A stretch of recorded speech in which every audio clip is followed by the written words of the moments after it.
Baik, Assalamualaikum warahmatullahi wabarakatuh. Pada kesempatan kali ini kita akan membahas yaitu materi yang ketiga sesuai dengan RPS kita, yaitu mengenai pengantar mikroprosesor. Jadi kita sudah masuk ke inti kuliah kita, yaitu bagian di mikroprosesornya itu. Kita lihat dulu definisinya.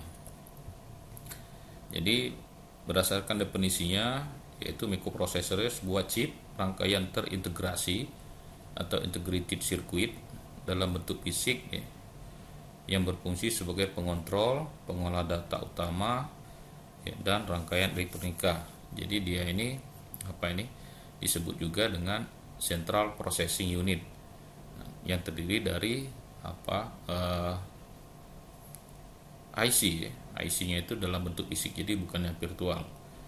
Nah, jadi kalau kita lihat mikroprosesor ini, sebenarnya ini ada, kadang kalau Pak lihat fenomenanya ini, dia ada dua pengertian. Yang pertama yaitu ukuran fisiknya, dia dalam mikromili, mikrometer lah. Kemudian dalam eksekusi dari clocknya itu.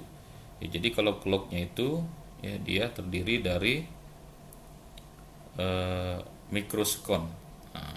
Jadi dia itu ada dua, secara fisik maupun secara dalam clocknya, pewaktuannya. Jadi nanti kita bahas bagaimana pewaktuannya itu. Nanti kita lihat prosesnya itu, mengapa dia secara fisik maupun dia secara waktu. Nanti ada penjelasannya di belakang. Kemudian dia ini merupakan Central Processing Unit. Jadi sebenarnya mikroprosesor ini ialah yang chipnya itu. Jadi yang selama ini kalian bilang casingnya itu yang CPU-nya.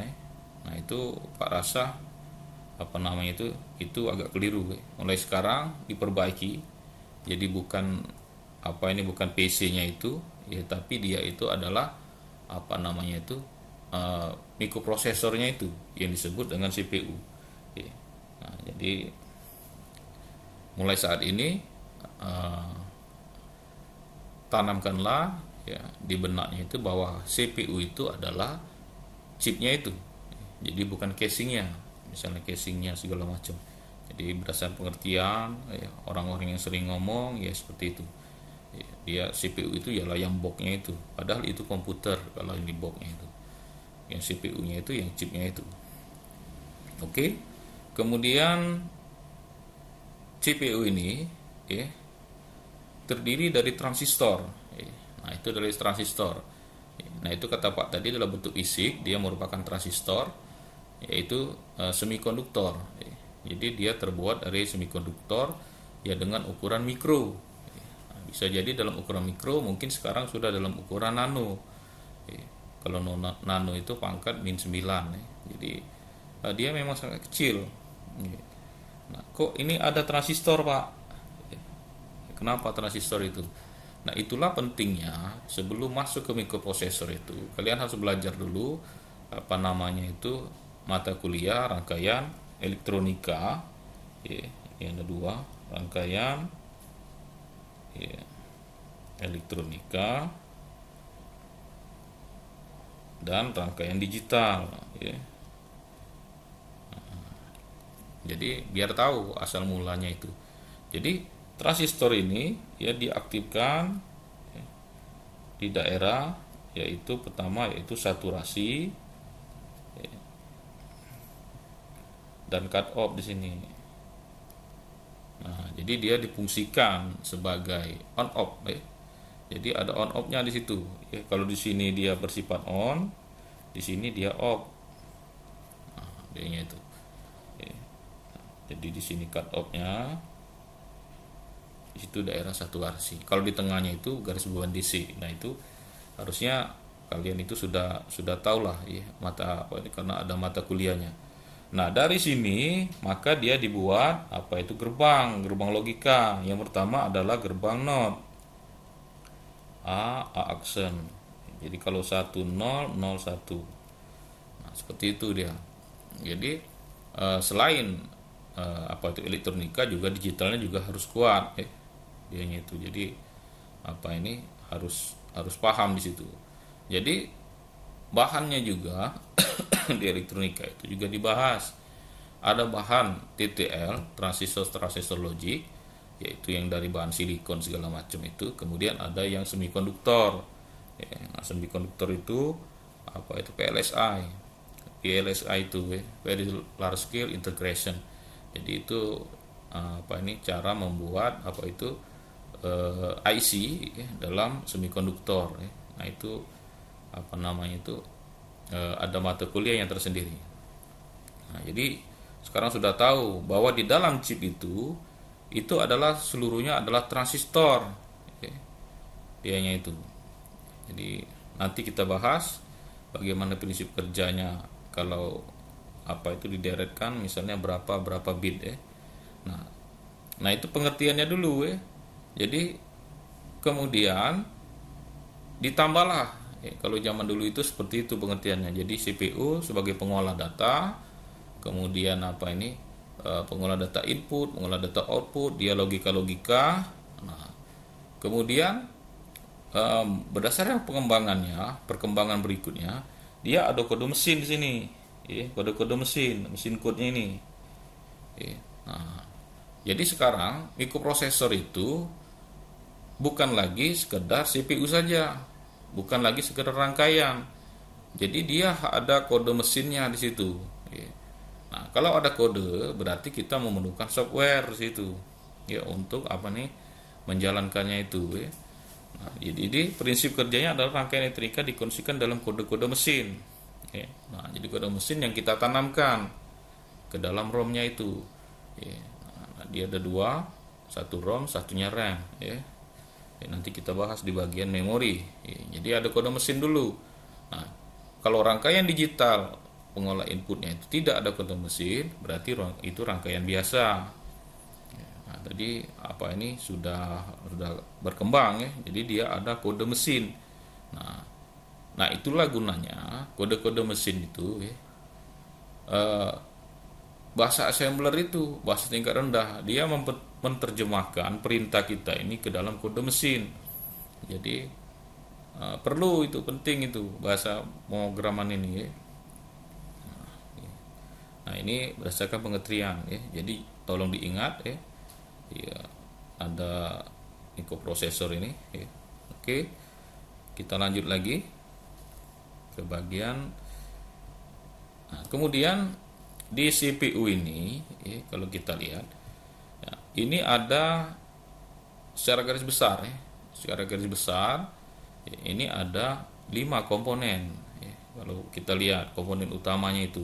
Nah, kalau kita lihat di sini dia ada arithmetic logic unit, kemudian ada register-registernya, kemudian ada instruksi decoder, kemudian ada instruksi fetchernya itu, kemudian ada memory interface ke memori eksternal. Ini I/O-nya ini. Ini ke bagian I/O bisa, atau ke bagian device lain eksternalnya. Jadi dia ke I/O atau device lain. Nah, ini secara garis besar, ini yang intinya itu Yang pertama adalah kalau kita merujuk yaitu ke bagian arithmetic.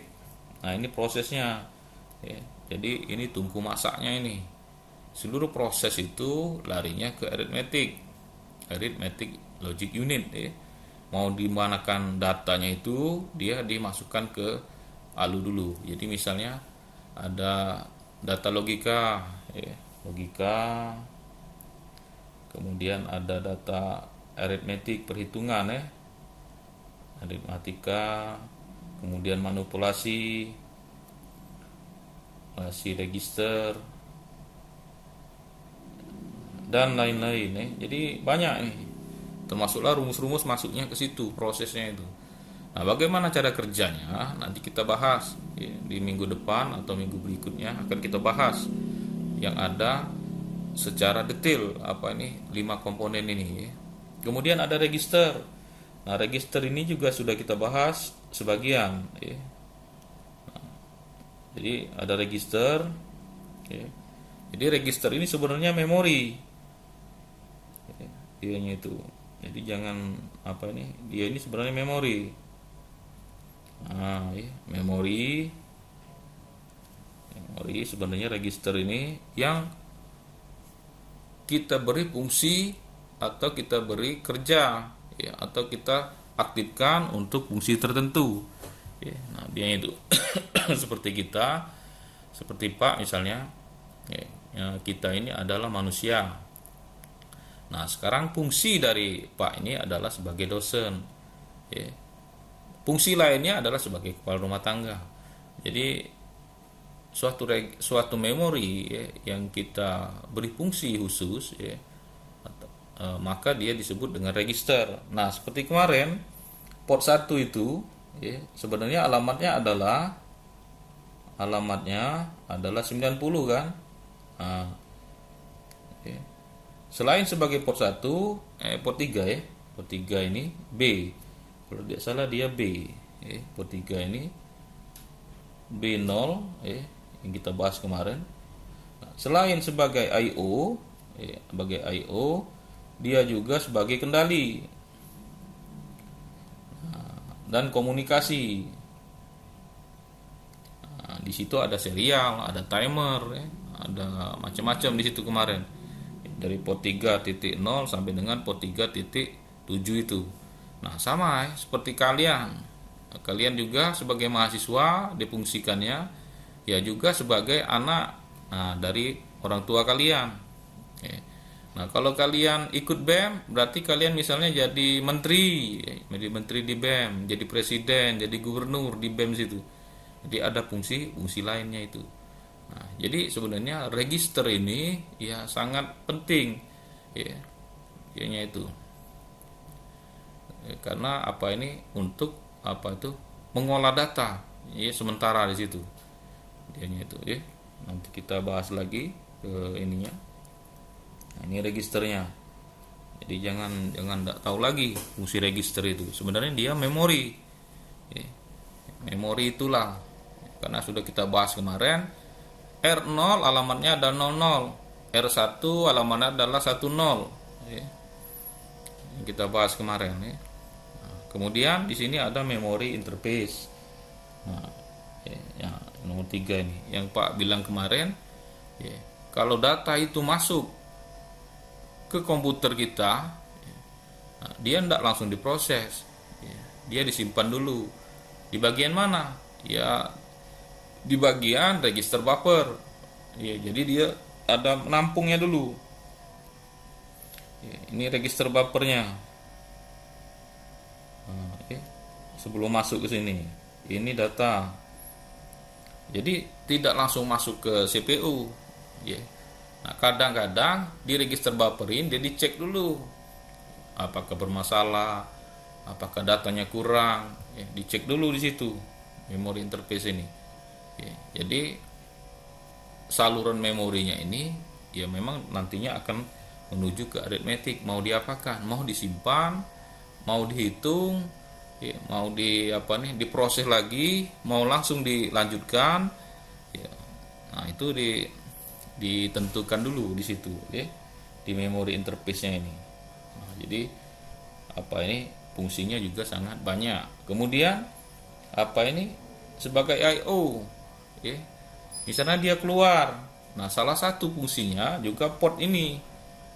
Port ini kan port I/O, misalnya port 1, port 0, port 1, port 2, port 3, atau port A, port B, port C, dan port D. Nah, ini I/O ini. Nah, jadi dia bisa juga sebagai memory interface karena dia ada alamatnya, ya. Ada alamat semua itu memory interface-nya itu. Jadi dia sebagai port, ya. Interfacing itu kan antar muka, menghubungkan suatu interface ke interface lain. Nah, jadi bisa antar interface di dalam komputer atau dengan interface di luar komputer, ya. Nah, semuanya itu memerlukan memori. Jadi kalau data tahu-tahu datang masuk ke sini itu tidak perlu, Pak, ya, langsung saja masuk, tidak, ya, dianya itu. Jadi dia ada apa namanya itu, eh, ada setupnya dulu kata orang itu ya. Dia mengenali dulu, sama kayak kita nyolokan misalnya flash disk ya, atau printer. Dia harus mengenali device-nya dulu, tidak langsung diproses. Printer ini, printer yang satu, printer Epson segala macam kan. Jadi dia harus diproses dulu. Itu contohnya, nanti kita bahas lagi. Nah, kemudian ada instruksi decoder ya. Jadi setiap instruksi itu di decoder-nya dulu. Ya, nanti kita buka apa ini MIDE ya, di MIDE itu di simulatornya itu. Jadi perintah-perintah itu ya, sebenarnya apa ini ada kodenya. Coba kita buka dulu. Nah, MIDE-nya ini kita buka saja yang kemarin, contohnya yang ini saja, open. Oke, kita buka simulator. Nah, oke, kita lihat. Nah, ini kodenya. Ini nggak bisa kelihatan ya.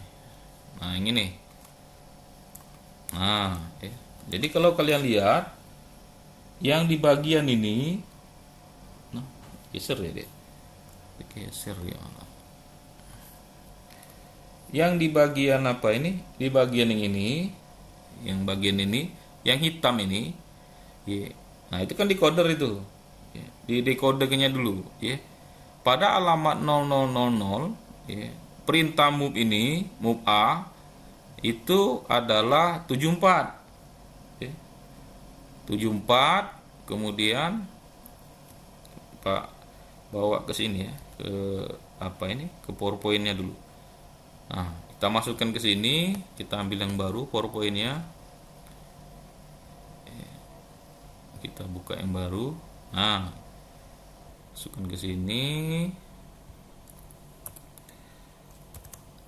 Nah, kita bahas ini ya. Nah, di sini kalau kita lihat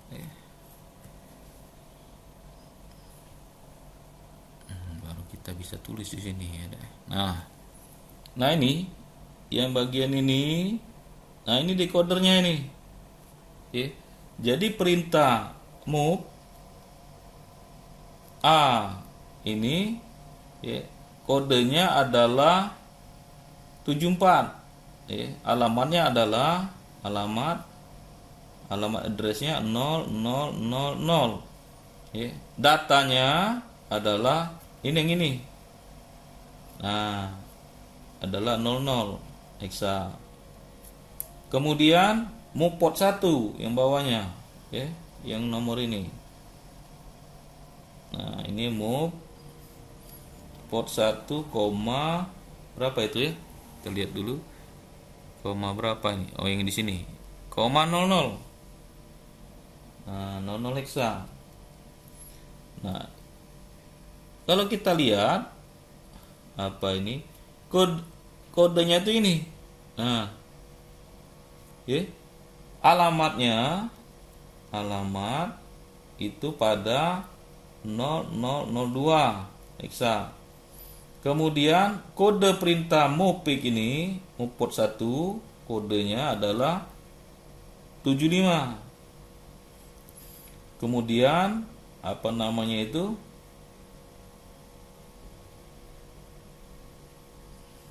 Datanya adalah 00. Datanya ini. Ini alamat dari port 1.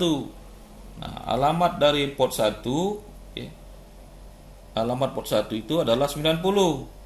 Ya. Ini alamat kode. Nah, ini alamat port 1-nya. Warna merah saja ya, biar kelihatan. Nah, alamat port 1 itu adalah 90. Nah, datanya itu adalah 00. Nah, itu gitu. Jadi kalau di sini dia ada 4. Dianya itu ya. Jadi apa itu? Alamat instruksi 2 hexa 200 itu, kode dari perintah move port 1 adalah 75, alamat dari port 1 adalah 90 dan datanya adalah 00. Nah, dia itu seperti itu. Datanya. Nah, jadi inilah yang dimaksud dengan apa namanya ini? Instruksi decoder yang bagian ini. Nah, instruksi decoder. Jadi perintah-perintah itu dikodekan dulu. Karena mikroprosesor tadi, kalau kita bahas mengenai transistor, nah lihatlah transistor itu kata Pak tadi, yang transistor tadi, dia berfungsi sebagai on off. Nah, kalau kita masukkan ke gerbang kata Pak tadi, gerbang NOT misalnya A aksen 1001, nah dia hanya mengerti data 0 dan 1, dianya itu. Jadi dia tidak ngerti misalnya perintah-perintah itu. Jadi itulah dia dikodekannya dulu. Nah, kalau sudah dikodekan, nah baru komputer mengerti. Nah, misalnya 75002, 002 kan tahu dia. 000 misalnya. Yang bagian ini kan tahu komputer. 2002. Berarti dia register 16 bit dengan alamatnya adalah 2. Nah, seperti apa Pak itu Pak? Ya kita gambarkan saja di sini. 01.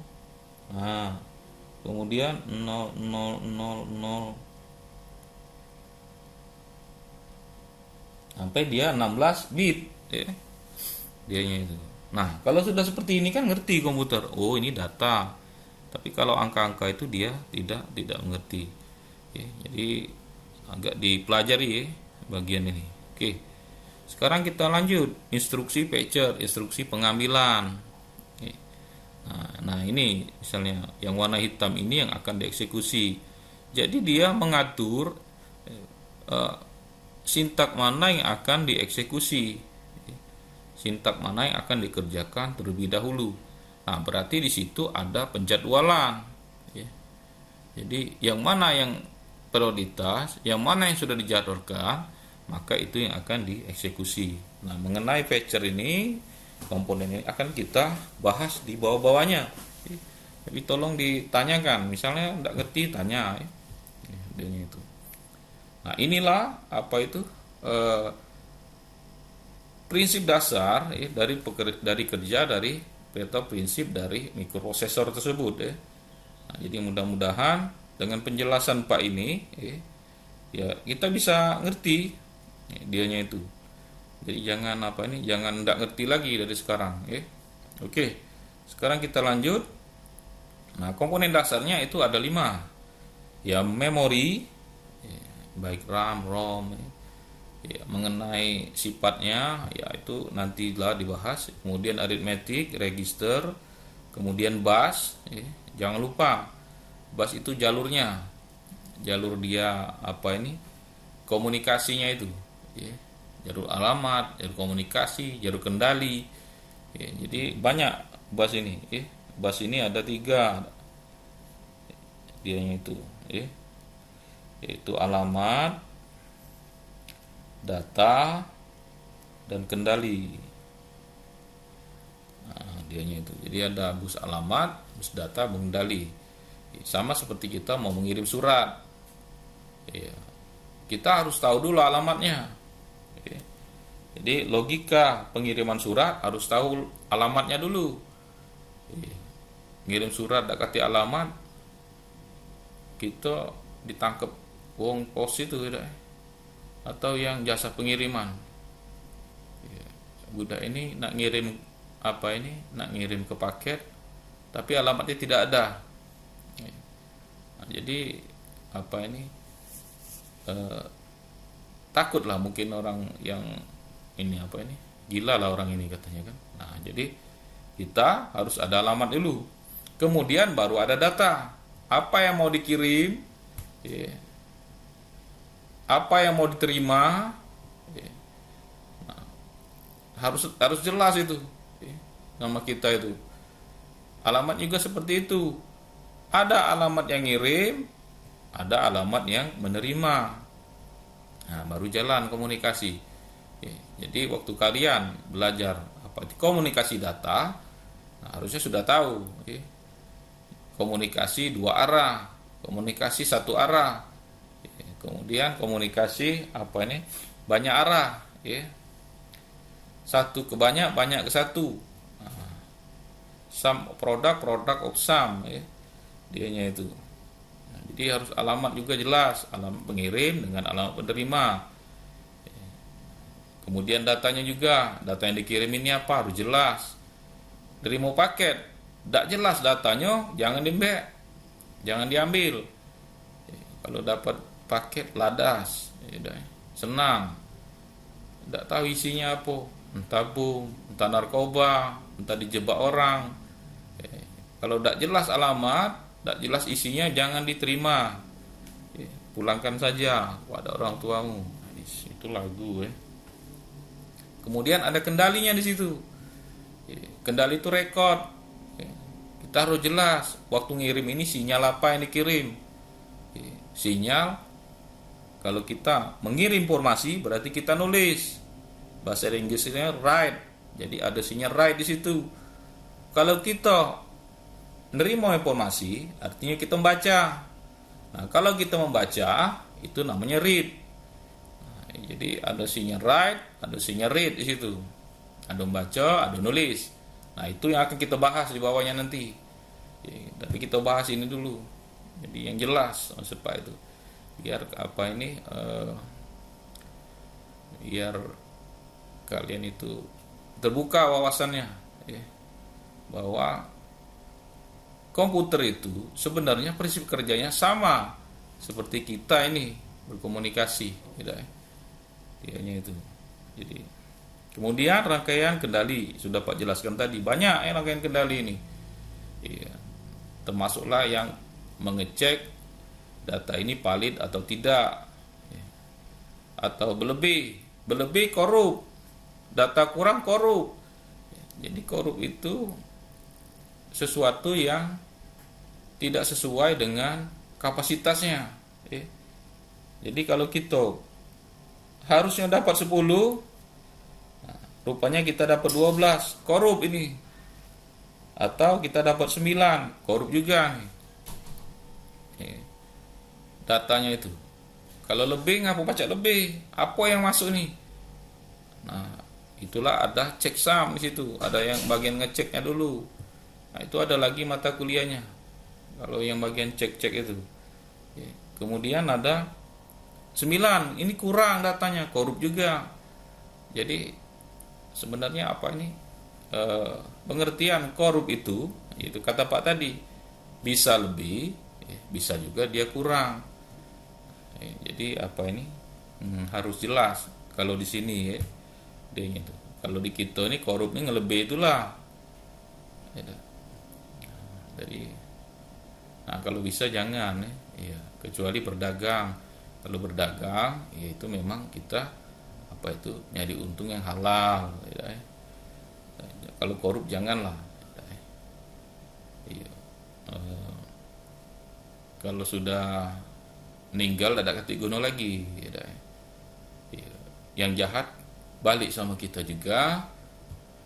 Kalau kita baik sama orang, maka kebaikan itu kembali lagi ke kita. Jadi yang sudah hilang minta gantilah dengan yang lebih baik. Nah, jadi Pak kasih pengalaman lah di sini. Oke, kembali lagi ke kuliah. Nah, kalau kurang jelas, cari dulu di internet. Itu tugas kalian. Misalnya memori, bener dak dia main Pak Zar nih? Aritmetik, bener dak? Register, bener dak yang dia main Pak Zar nih? Cari di internet, tapi carinya, kalau kalian cari sumber itu yang valid, paper yang dicari. Nyari di blog-blog orang itu tidak ada gunanya. Nyari di blog orang, karena Pak ini menggunakan buku referensi. Buku referensi itu lain dengan buku buku-buku not siap biasa itu. Referensi itu hasil penelitian orang, kemudian dia dituangkannya di dalam apa itu buku. Itu namanya buku referensi. Ya, tapi kalau kalian dapat dari blog anak SMA yang ngomong, anak itu tidak bisa dijadikan patokan. Ya, dianya itu. Nanti kalau ditelusuri dia tidak ada referensinya. Ya. Nah, jadi tolong dipahami, cari di internet, ya, jangan asal nyomot. Ya.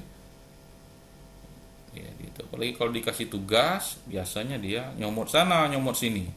Ya, tugasnya itu. Nah, jadi tolong dibenarkan ya. Oke. Nah kemudian apa ini? Kita masuk ke 6 ya. Vendornya ini. Oke. Ya, kita masuk ke perkembangan mikroprosesor. Kalau tadi sudah ini dibahas, nanti ditanyakan lagi. Nah sekarang kita masuk ke perkembangannya. Nah ini 3 vendor ini adalah vendor-vendor apa itu yang biasa yang ada di buku-buku referensi itu. Intel, kemudian Zilog dan Motorola. Ya, dianya itu. Jadi ini apa ini berdasarkan perkembangan ini. Kalau sekarang ada yang lain, Snapdragon lah, ya apalagi AMD segala macam boleh. Ya. Tapi yang mengembangkan awal-awal dari perkembangan mikroprosesor itu, ya setahu Pak ya ini orang 3 ini. Nah, ya orang 3 ini di buku-buku yang Pak pelajari juga seperti itu. Di praktikum ya sebenarnya seperti itu. Kita masih pakai yang Intel 8086 atau Zilog 80. Ya. Nah, jadi harus apa ini? Harus ada buku ininya. Ya. Oke. Ada pertanyaan? Ya. Silakan kalau ada pertanyaan. Ya. Nanti apa ini? Dikumpulkan pertanyaannya itu. Nah ini nih. Ya. Kita akan lanjutkan nih di sesi berikutnya ini. Ada tugasnya enggak ini? Nah, ini tugasnya. Nah, ini jelaskan arsitektur von Neumann dan Harvard. Ya, jadi ada 2 platform yang ada perkembangan di mikroprosesornya itu, ya. Arsitektur von Neumann dan Harvard, kemudian jelaskan perbedaan antara CISC dan RISC. Ya. Sebutkan dulu, CISC itu adalah, RISC itu adalah, nah, baru dia dibuat. Nah, ini formatnya format makalah. Jadi kalian harus buat ya, di dalam apa ini, kemudian disimpan dalam format makalah. Ya, dianya itu. Jadi apa ini? Jangan apa ini format yang lain ya. Oke. Pak kira untuk pertemuan kali ini kita sampaikan di sini dulu, cukupkan sampai di sini. Ya. Itu. Kalau ada yang kurang jelas, nanti kita lanjutkan untuk slide berikutnya. Itu belum Pak jelaskan ya, karena harus banyak dicerna. Kalau langsung dihajar di sini habis dianya ya, itu pusing lah nanti ya. Oke. Nah, sekali lagi Pak apa ini Pak apa namanya itu Pak ya, jadi ini hanya untuk konsumsi orang dalam seperti kita ya, tapi Pak juga akan berbagi untuk mereka yang ada di luar sana ya. Oke, Pak Airi, Assalamualaikum warahmatullahi wabarakatuh.